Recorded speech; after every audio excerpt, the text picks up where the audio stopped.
அஸ்ஸலாமு அலைக்கும் வரஹ்மத்துல்லாஹி வபரகாத்துஹு. ஜகாத்துல் ஃபித்ர் எப்படி செலவழிக்கப்பட, ஏதாவது எப்படி கலெக்ட் பண்ணப்படணும், எப்படி கொடுக்கப்படணும், அதனுடைய நாள் கால வரையறை என்ன அப்படி என்கின்ற ஒரு கேள்வி வந்திருக்குது. ஜகாத்துல் ஃபித்ரை பொறுத்த வரைக்கும் அந்த ஜகாத்துல் ஃபித்ர் அப்படி என்ற பெயர் எப்படி வந்ததுன்னு சொன்னால், ஹதீஸ்ல நீங்க பார்க்கலாம், ஜகாத்துல் ஃபித்ரி மின் ரமலான் அப்படின்னு வரும். ரமலானிலிருந்து நம்ம அதாவது விடுபெறுகின்ற அந்த கடமை அப்படின்னு வரும், விடுபெறுகின்ற தர்மம். ஜகாத்துல் ஃபித்ரி மின் ரமலான், ரமலானில் இருந்து விடுபெறுகின்ற தர்மம். இந்த ஃபித்ர் அப்படின்னு சொன்னப்ப நம்ம இஃப்தார்னுவோமே, இஃப்தார்னு சொன்னோம்னா நம்ம நோன்பு பிடிச்சிட்டு நோன்பு முடிக்கிற டைம் இஃப்தார்னு சொல்லுவோம், நோன்பு முடிக்கிற நேரம் இஃப்தார்னுவோம். அதே மாதிரி அந்த அதாவது அந்த முடிக்கக்கூடிய அந்த சப்ஜெக்டுக்கு தான் ஃபித்ர்னு சொல்லுவாங்க. அப்ப டோட்டல் ரமலானை நம்ம முடிக்கிற நேரம் நம்ம நோன்புடைய மாதம் முடிஞ்சு மகரிபுக்குள்ள நுழையிற நேரம் தான் அந்த ஃபித்ருடைய நேரம். அப்படி என்று சொன்னால் ஜகாத்துல் ஃபித்ரி மின் ரமலான் அப்படி என்று சொன்னால் அது கடமையாகிற நேரம் நாளைக்கு பெருநாள் என்றா இந்த இரவு மகரிபுக்கு பிறகு என்ன செய்யுது, அது கடமையாகுது. அதனால ஜகாத்துல் ஃபித்ரி மின் ரமலான் வருது. எனவே ஏழைகளுக்கு கட்டாயம் விநியோகிக்கப்படக்கூடிய நேரம் மகரிபுக்கு பின்னால்தான்.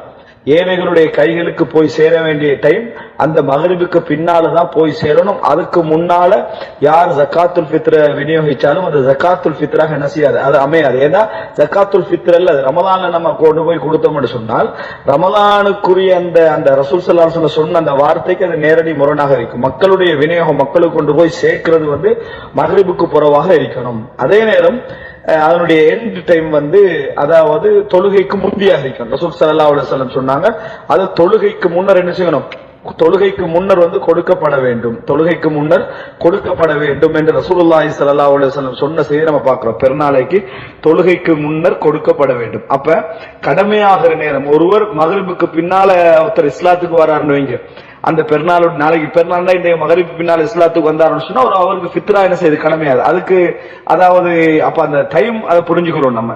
ஒருவர் அதுக்கு முந்தி மரணிச்சாருன்னு சொன்னா அவருக்கு கடமை இல்லை. இதுக்குத்தான் அந்த வரையறை. ஏழைகளுக்கு கொண்டு போய் சேர வேண்டிய நேரம் ஜகாத்துல் ஃபித்ரி மின் ரமலான், ரமலானுடைய அந்த முடிவுடைய டைமை தான் ரசூலுல்லாஹி ஸல்லல்லாஹு அலைஹி வஸல்லம் அந்த ஹதீஸ்ல என்ன செய்யறாங்க, சொல்றாங்க, இது ஏழைகளுக்கு விநியோகிக்கப்பட வேண்டிய கடமையான அந்த நேரம். அதுக்கு முன்னால் நம்ம விநியோகிக்க கூடாது. இது ஒரு அம்சம். அதே நேரம் எப்ப நம்ம கலெக்ட் பண்ணலாம், இந்த மாதிரி ஜக்காத்துக்களை மக்கள்கிட்ட எப்ப கலெக்ட் பண்ணலாம் அப்படி என்று சொன்னா, அதான் மக்களுக்கு விநியோகிக்கிற டைம் தான் இது. ஆனா கலெக்ட் பண்ணி கொடுக்கிற அந்த சப்ஜெக்டை பொறுத்த வரைக்கும் முதலாவது கலெக்ட் பண்ணலாமான்னு பார்த்தால் கலெக்ட் பண்ணி கொடுப்பதுதான் நம்ம ஹதீஸ்ல காணக்கூடிய ஒரு நடைமுறையாக பார்க்கிறோம். இதுக்கு பொறுப்பாக இருந்ததாக செய்தியை நம்ம பார்க்கிறோம். புகாரி முஸ்லிம்ல எல்லாம் அபூ ஹுரைரா ரலியல்லாஹு அன்ஹு அவர்கள் இந்த ஜகாத்தை கலெக்ட் பண்ணி வைக்கிறதுல வக்கீலாக பொறுப்பாக ரசூல் ஸல்லல்லாஹு அலைஹி வஸல்லம் அவங்க நியமிச்சிருந்தாங்க அப்படி என்கின்ற செய்தியை நம்ம பார்க்கிறோம். அதுல இருந்து என்ன புரியுதுன்னு சொன்னால், ஜகாத்தை நம்ம சேர்த்து மக்களிடத்திலிருந்து சேர்த்து கொண்டு போய் கொடுப்பதுல பல நன்மைகள் பல லாபங்கள் அதுல இருப்பதை நம்ம என்ன செய்யலாம், நம்ம புரிந்து கொள்ளலாம். இது இரண்டு நம்ம கலெக்ட் பண்ணி கொடுக்கிற நல்லது. அதுல ஒரு ஊர்ல அப்படி கலெக்ட் பண்ணி செய்யறாங்கன்னு சொன்னால் அது ஒரு குழு செய்யறது நல்லது. இதுல இயக்க போட்டிகள் பார்த்துக்கலாம, அந்த ஊருக்கு நலவு என்ற அடிப்படையில ஒரு அமைப்பிட்ட இதை ஒப்படைச்சு ஊர் மக்களுக்கு கொண்டு போய் சேரக்கூடிய அமைப்புல அது யார் செஞ்சாலும் சரி முறையா செய்வாங்களா இருந்தா அவங்களோட கையில இதை ஒப்படைச்சு குழுவாக சேர்ந்து செஞ்சா மக்களுக்கு நன்மை இருப்பது என்பதை இந்த செய்தியினூடாக நம்ம என்ன செய்யறோம், புரிஞ்சு கொள்றோம். இது இரண்டு. மூன்றாவது, சரி அப்படி கலெக்ட் பண்றவங்களும் மகரிப் பிறகு தான் கலெக்ட் பண்ணலாம்னு கேட்டா இல்லை.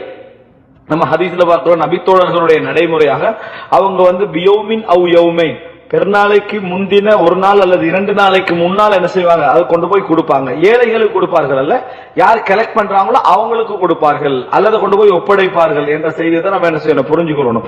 அப்ப இதுக்கு சொல்றாங்க இஹ்ராஜு ஜக்கா, தஃபு ஜக்கான்னு சொல்லுவாங்க. கொண்டு போய் ஒப்படைத்தலண்டா தஃபு ஜக்கா, மக்கள்கிட்ட போய் சேர்க்கிறது. இஹ்ராஜ்னு சொன்னா வெளியேற்றுறது, அதாவது கொண்டு போய் யாரு கலெக்ட் பண்றாங்களோ அவங்களோட கையில கொடுக்கிறது. அப்ப 2 நாளுக்கு முன்னால வரைக்கும் கலெக்ட் பண்ணலாம்னு இந்த செய்தியில வழங்குது. அதே நேரம் இன்னொரு செய்தியை பார்க்கிறோம், அபூ ஹுரைரா ரலியல்லாஹு அன்ஹு ஜகாத்துல் ஃபித்ருக்கு பொறுப்பா இருந்தாங்க. அவங்கள்ட்ட ஒரு மனித ரூபத்தில் ஒருத்தர் வாராரு, அந்த ஜக்காத்தை இரவுல ஜக்காத்துல் ஃபித்ரை எடுக்க போறாரு. எடுக்க போன நேரத்துல அவர் புடிச்சுக்கிறாரு. அதுக்கு பின்னால் அவர் சொல்றாரு, நான் ஒரு ஏழை, நான் கஷ்டப்படுறவே, என்னை விட்டுரு அப்படி என்று சொல்லிட்டு அவர் போயிடுறாரு. 2ஆம் நாள் அதே மாதிரி ரசூலுல்லாஹ் சொல்றாங்க, மறுபடியும் நாளைக்கும் வருவா அதே மாதிரி நடக்குது. 3ஆம் நாள் அவர் வராரு, அதே மாதிரி நடக்குது. அதுக்கு பின்னால் ரசூல் ஸல்லல்லாஹு அலைஹி வஸல்லம் கேட்கிறாங்க, உங்களுக்கு தெரியுமா நீங்க 3 இரவுகளாக நீங்க யாரோட பேசிக்கிறீங்கன்னு தெரியுமா? நீங்க ஷைத்தானோடு பேசுறீங்க என்று ரசூலுல்லாஹி ஸல்லல்லாஹு அலைஹி வஸல்லம் அது ஷைத்தான் ஆயத்துல் குர்சி அதாவது கற்றுக் கொடுத்த அந்த சம்பவத்துல சொல்றாங்க. அப்ப இதுல ரசூல் ஸல்லல்லாஹு அலைஹி வஸல்லம் அவங்க அபூ ஹுரைரா ரலியல்லாஹு அன்ஹு ஜகாத்துக்கு பொறுப்பா நியமிச்சுக்கிறாங்க. 3 இரவுகளாக அப்படி என்று சொன்னால் 3 இரவுக்கு முந்திருந்தே ஜகாத்து கலெக்ஷன் நடந்திருக்கு. அந்த ஜகாத்து அந்த ஃபித்ருடைய கலெக்ஷன்ல தான் அந்த செய்தியே வருது. அப்படிங்கிற இந்த செய்தி என்ன புரிஞ்சுக்கணும்னு சொன்னா 3 நாளைக்கு முந்தைய என்ன செஞ்சுக்கிறாங்க, ஜகாத்துல் ஃபித்ரை கலெக்ட் பண்ணிக்கிறாங்கன்னு புரிஞ்சுக்கலாம். ரசூலா கேட்கறாங்க 3 இரவுகளாக நீங்க யாரோட பேசுறன்னு உங்களுக்கு தெரியுமான்னு கேட்கறாங்க. அப்ப 3 இரவுக்கு முன்னாலே அந்த கலெக்ஷன் நடந்திருந்தால் தான் அவன் திருடுறதுக்கு அது சந்தர்ப்பமாக அமைஞ்சிருக்கும் என்பதை நம்ம என்ன செய்யறோம், புரிஞ்சுக்கொள்றோம். எனவே ஜகாத்துல் ஃபித்ரை பொறுத்த வரைக்கும் இதை வைத்து சில மார்க்க அறிஞர்கள் ரமலானுடைய ஆரம்பத்திலிருந்து கலெக்ட் பண்ணலாம் அப்படியெல்லாம் சொல்றாங்க.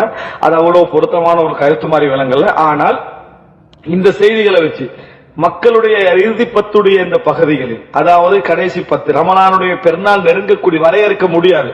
இது 3 இரவு கண்டு அபூ ஹுரைரா ரலியல்லாஹு அன்ஹு செய்தியில 4 நாள் 5 நாள் எல்லாம் முந்தி கலெக்ட் பண்ணலாம்ன்றது அது புரிஞ்சு கொள்ளக்கூடிய அமைப்பில் இருக்குது.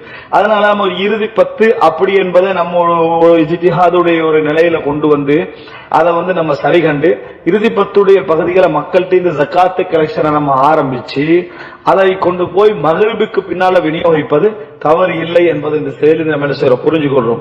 எனவே இதை சந்தர்ப்பமா பயன்படுத்தி ஊருள்ள ஏழைகளுக்கு ஊருள்ள கஷ்டப்படுறவங்களை நம்ம அடையாளம் கண்டு அதுல குறிப்பிட்ட கேட்டகரியை நம்ம அடையாளம் காணக்கூடாது. இவர்களுக்கு மட்டும்தான் ஜகாத்துல் ஃபித்ர் அப்படின்னு போகக்கூடாது. சரியா? உதாரணமா மீனவர்களுக்கு மட்டும் ஜகாத்துல் ஃபித்ரை விநியோகிப்போம் என்ற நடைமுறை தவறானது.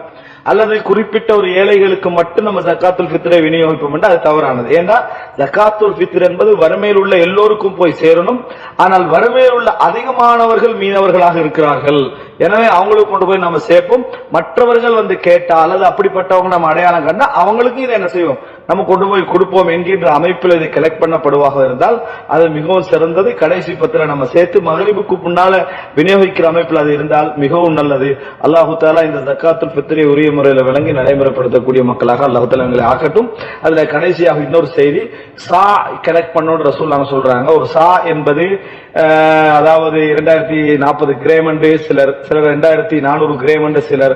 ஆனால் அல்லாஹு ஆலம் யாரு இந்த பிரச்சனையிலிருந்து தப்பணும்னு நினைக்கிறாங்களோ, அதாவது சா என்றதை பொறுத்த வரைக்கும் அது 2.5 தான் நம்ம தீர்மானிக்க முடியாது. சா என்றா நம்ம எப்படி புரிஞ்சுக்கணும், நம்ம நாடுகள்ல ஊடுகள் சுண்டு என்று வச்சிருப்பாங்க. அந்த கோப்பை அது அளந்து செஞ்ச கோப்பை அல்ல. அந்த கோப்பை ஒரு பழக்கத்துல இங்க ஊர்ல எல்லா வளமே அதே அளவிலான கோப்பைகள் எல்லாத்தையும் இருக்கு. இது ஒரு சா அப்படின்னு சொல்லி புரிஞ்சுட்டீங்க. உதாரணத்துக்கு அதை புரிஞ்சுட்டீங்கன்னு சொன்னால் அந்த சுண்டு அளவு எவ்வளவுன்னு சொல்லி நம்மளால உரிய முறையில அதை கவனிக்க முடியாத அமைப்புல இருக்கிறத பாக்குறோம். இதனால பெரும்பாலான அறிஞர்கள் இது சம்பந்தமான சா சம்பந்தமா அளந்த அறிஞர் என்ன சொல்லுவாங்கன்னா 3 கிலோ என்ன செய்யுங்க நீங்க கொடுங்க. 2.5 to 3 உங்களுக்கு பேணுதலுக்கு என்னது அது நல்லது அப்படின்னு சொல்றது பாக்குறோம். எனவே விரும்பக்கூடிய சகோதரர் 2.5 தொடக்கம் 3க்குள்ள என்னது அந்த கிலோவை நம்ம ஒரு ஆளுக்கு 16 கொடுத்தோம் என்று சொன்னால் அந்த கடமை நிறைவேறும். அல்லாஹ் தஆலா நம்ம நன்மைகளை சரியாக புரிந்து அமல் செய்யக்கூடிய மக்களாக அனைவரையும் வாழ்க்கையில் புரிவானா. இஸ்லாமிய மார்க்கத்தை அல் குர்ஆன் சுன்னா அடிப்படையில் தெரிந்து கொள்ள இன்ஷா அல்லாஹ் ஹலால் டாக்ஸ் தமிழ் எனும் யூடியூப் சேனலை சப்ஸ்கிரைப் செய்து எம்மோடு இணைந்து கொள்ளுங்கள்.